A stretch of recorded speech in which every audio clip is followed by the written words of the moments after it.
Okay, we're playing somebody called Hector Daniel or whatever. Let's play this Sicilian here. Looks like a standard kind of Sicilian. He's probably going to play knight f6. I'll play knight here. If he plays a6, I will play bishop g5.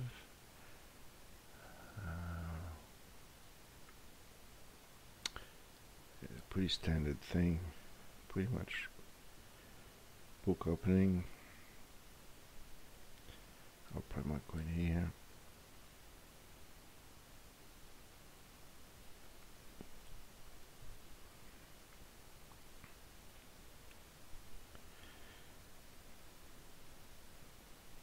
It's a Najdov variation of the Sicilian.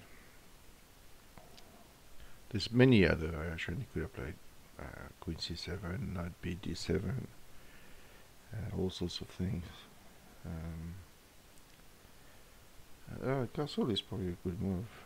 So I'll castle queenside, which is the primary reason behind queen f3. Knight b d7, I don't know, I'll just put my king to safety. Avoid all the unpleasant checks on this diagonal.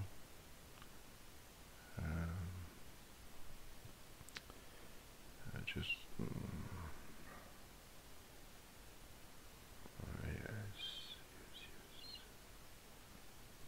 I'll play this line.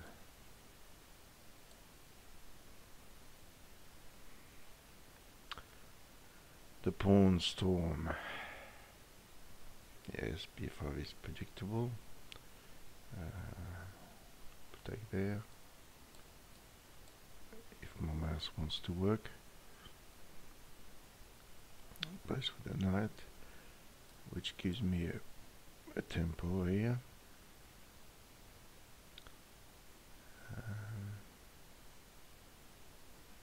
He pretty much has to go back on d7, right? Equals to e8. Interesting. I'm just going to play this. If he hits me there, I'll just go on e2 maybe, and then this knight can go to g3 and be recycled to the to an attack on the king side. Just have to watch the clock. So after bishop e7, I'm just gonna keep storming the place.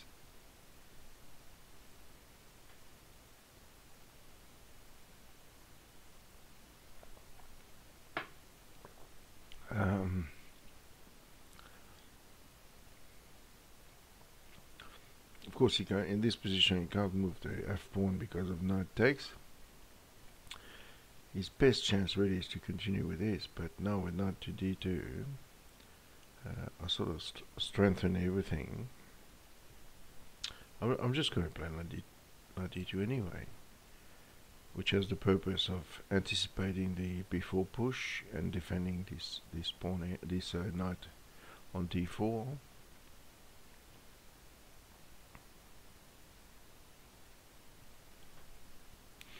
You can see that the knight should have gone to d7 because it would be able to go to c5, which is a strong square in this kind of line of the Sicilian defense.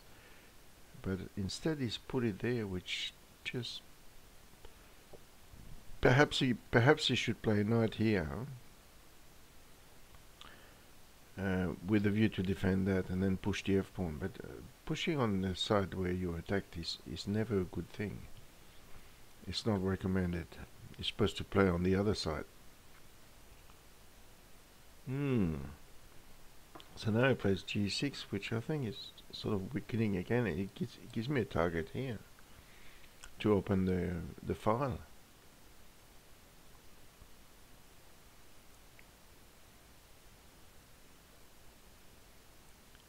That's not good for him. That is, now basically the threat is just like queen h3 take and checkmate him on h7. He's got a lot, and this knight is actually another problem for him, preventing the clearing of the space so the king can move out. So I just do what I said, just move the queen here. In addition, there might be sacrifices of the knight here on e6, followed by check and taking. He's getting baked here. He's getting roasted. And this game is actually a very good example of why grandmasters play a lot better. They would never make a move like that. They would play the knight to d7. Well, they would never end up in this situation anyway. But he should have recaptured with the bishop after the knight, after the bishop g5 takes f6 here. So a good example of how a misplaced piece can cause trouble both in defense and in attack. The knight should be able to come to here by now, and it's not.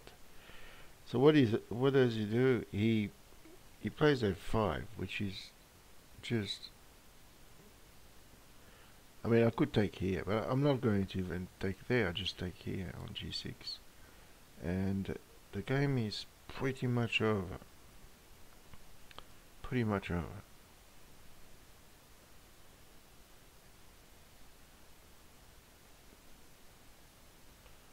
Yeah, I can't see an escape for him.